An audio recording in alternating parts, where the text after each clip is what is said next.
সেদিন বেলা তখন 11:50। আমি বাগানের কাজকর্ম সেরে বসেছিলাম। বাবু, আপনার চিঠি আছে।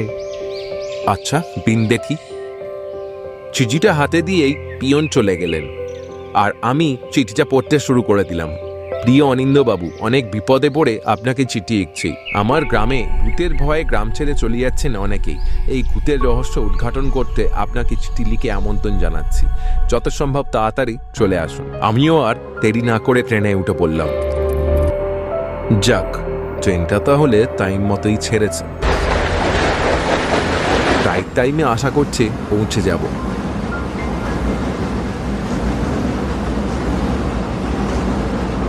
আচ্ছা, লোকটা কি আমাকে চেনে? লোকটা কিন্তু অনেকক্ষণ ধরেই আমার ওপর নজর রাখছে। লোকটার পোশাক আশাক দেখে তো ঠিকঠাকই মনে হচ্ছে। একটা কথা জিজ্ঞেস করব আপনাকে।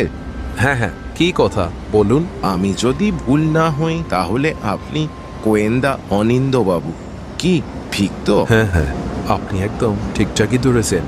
আমি গোয়েন্দা অনিন্দ সরকার। আমি আপনার অনেক বড় ফ্যান, জানেন তো। ও তাই? শুনে খুব ভালো লাগলো। আমার নাম ভবেশ গাঙ্গুলি। ও আচ্ছা। দুজনে কথা বলতে বলতে ট্রেন যে কখন শিবপুর পৌঁছে গিয়েছে তা বুঝতে পারি। আচ্ছা, এবার নামতে হবে আমাকে। আচ্ছা, আমি কি আপনার সাথে আসতে পারি? না না, এতে অনেক প্রাণের ঝুঁকি আছে আপনার। আমার কোনো অসুবিধা নেই। ভালোভাবে চিন্তা করে নিন, এরপর কিন্তু ফেরত আসা মুশকিল। আমার ভাবা হয়ে গেছে।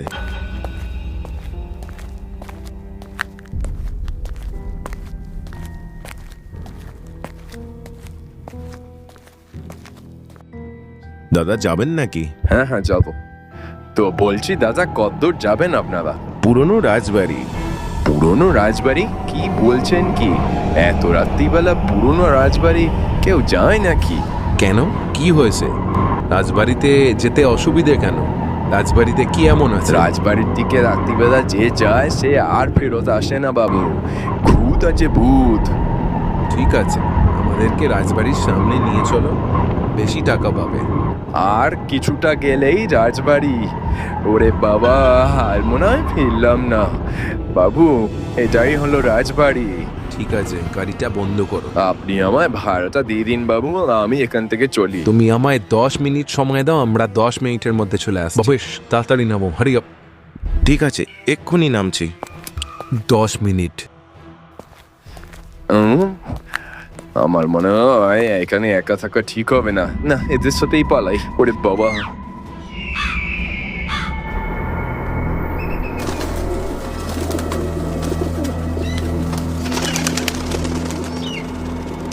বাহ, কি অপূর্ব বাড়ি, চাঁদের আলোয় ঝকঝক করছে।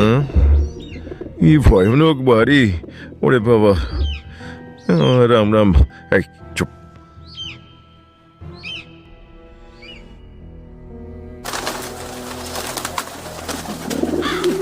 ড্রাইভার, গাড়ি স্টার্ট করো।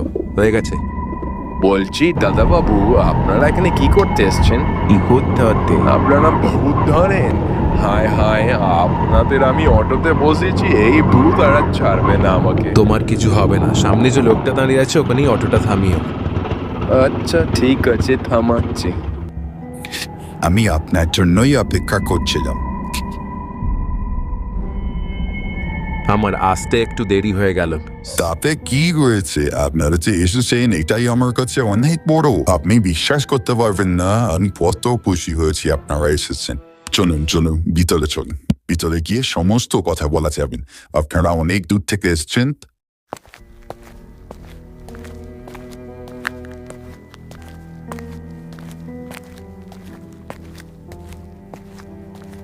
আসুন অরিন্দবাবু, আসুন।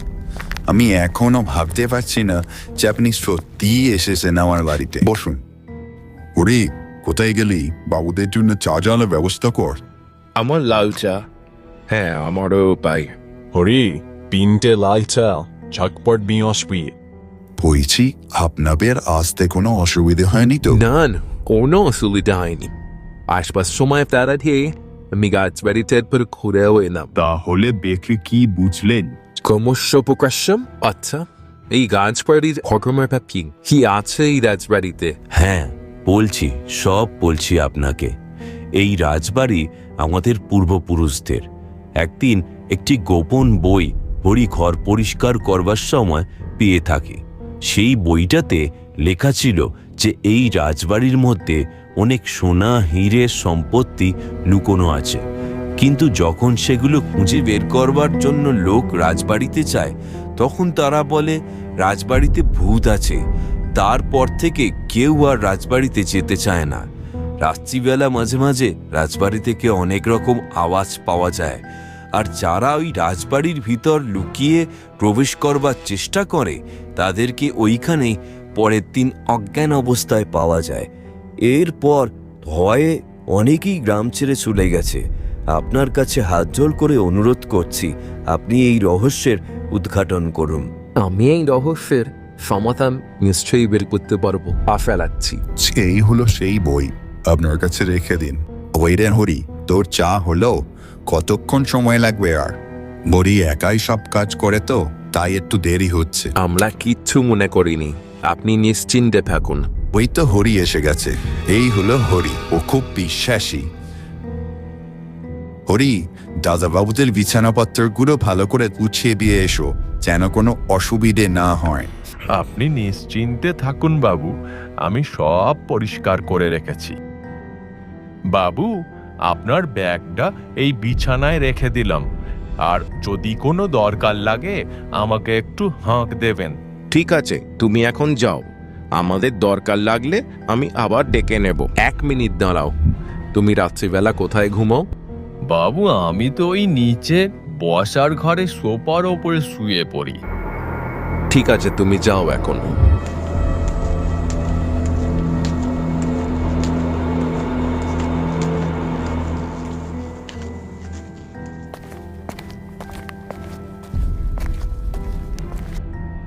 স্যার, একটু রেস্ট করে নিন। আমার অভ্যেস আছে, তুমি রেস্ট করে নাও, আমি একটু বসি।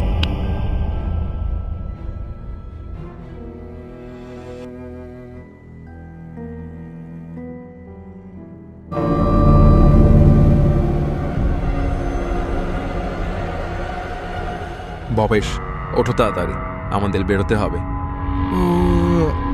আমি এক্ষুনি রেডি হয়ে নিচ্ছি স্যার।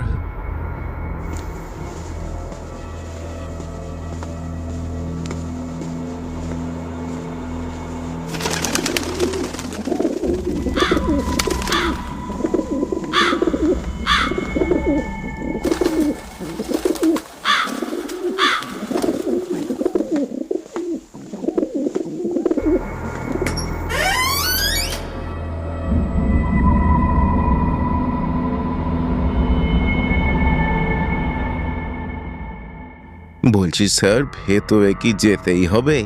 না গেলে চলবে না? না, চলবে না, এসো তাড়াতাড়ি।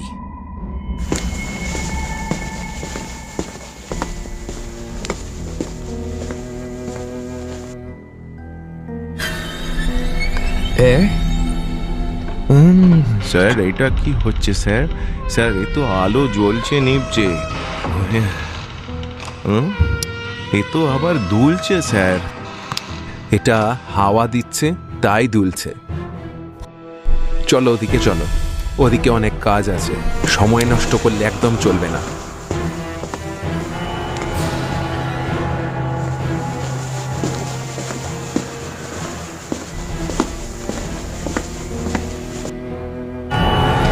স্যার, কিছু একটা গেল। কি বলছো? তাড়াতাড়ি চলো, দেখতে হবে কি আছে।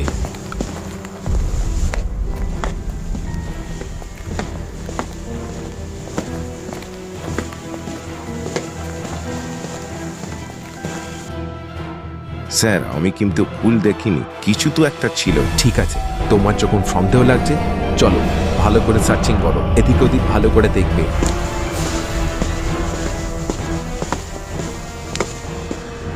এটা আবার কেমন ধরনের আয়না? না মুখ দেখা যাচ্ছে নাকি বডি দেখা যাচ্ছে? কেউ পয়সা দিয়ে এরকম আয়না লাগায়? ছ্যাঃ! সাবাস ভবেশ, সাবাস, তুমি পেরেছো, তুমি রাস্তা বের করে দিয়েছো।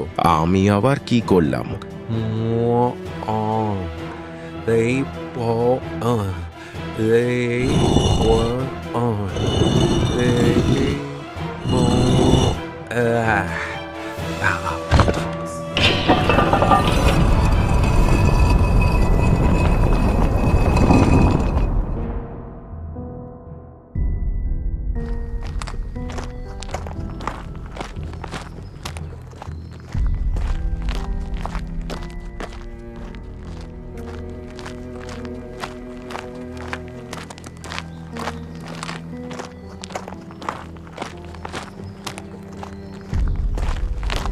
স্যার, এ তো গুপ্তধন, সোনার পাহাড়ের গুপ্তধন।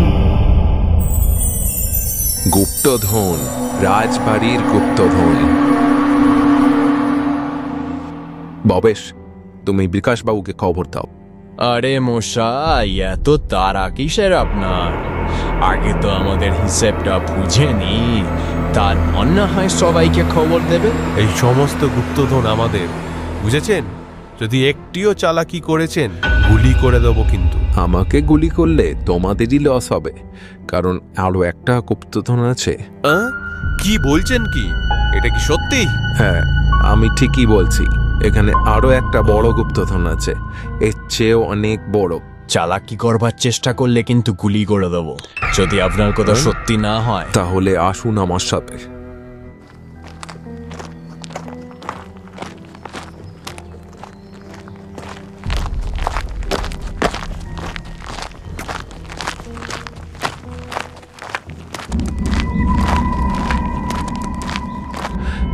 ওই বিশাল দরজা দেখা যাচ্ছে, ওই বিশাল দরজার পিছনেই আছে বিশাল গুপ্তধন। তবে ওই দরজা খোলার উপায় হলো ওই দড়িতে টান দিলে ওই দরজা খুলবে। কিন্তু ওই দড়ি তো আছে অনেক উঁচুতে। আমাদের একে অপরের সাহায্য নিতে হবে, তবেই কিন্তু ওই দরজা খোলার উপায় বেরোবে।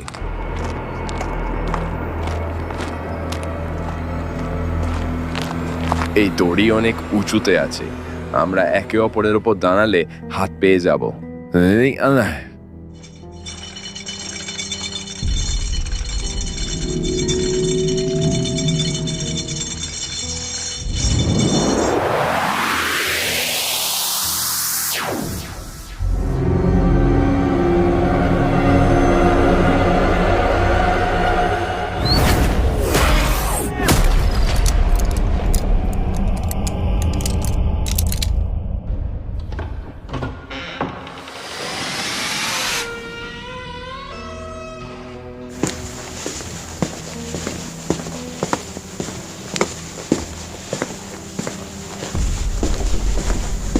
ওরে বাবা, এ তো এক পাহাড় সমান গুপ্তধন।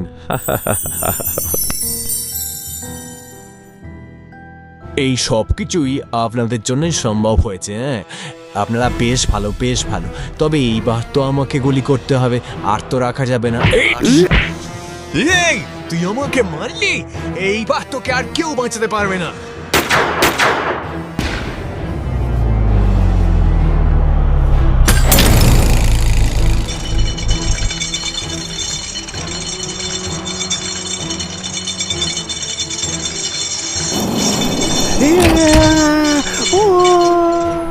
যা হয় ভালোর জন্যই হয়, অতি লোভে তা কি নষ্ট। এই চলাও তাড়াতাড়ি। এই কেস আপনি না থাকলে সলভ করা খুব মুশকিল ছিল স্যার। না না, কি যে বলছেন। না আমি একদম ঠিকই বলছি। কিন্তু স্যার, ওখানে হরিকে আমি দেখলাম। হরি কি করেছে? হ্যাঁ, ওটা হরি হলো এদের মেন কালপ্রিট। হরি আমার কাছে সবকিছু স্বীকার করেছে। হ্যাঁ বিকাশবাবু, এটা সত্যি। ওরই আমার কাছেই হাতে নাফে ধরা পড়েছে। সে কি?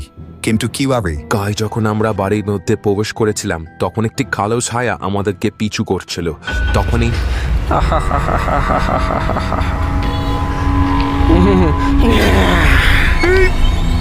বাবু, ওকে ক্ষমা করেন বাবু। বাবু, আমি তুই হরি?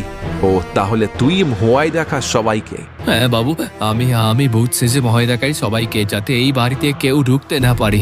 কিন্তু কেন তুই এরম করিস কেন? বাবুর ওই লাল রঙের বইটার কথা আমি জানতাম, তারপর থেকেই ঠিক করেছিলাম যে এই সম্পত্তি আমি হাতিয়ে নেব। তাহলে তার শাস্তি ভোগ করার জন্য তৈরি হয়ে নে। হরিকে তখন আমি একটা ঘরের মধ্যে বন্দি করে রাখি। বিশ্বাসঘাতক হরি। মানতেই হবে অনিন্দবাবু, আপনার সাহস আছে। আপনি নাম্বার 1, সেরা গোয়েন্দা নাম্বার 1।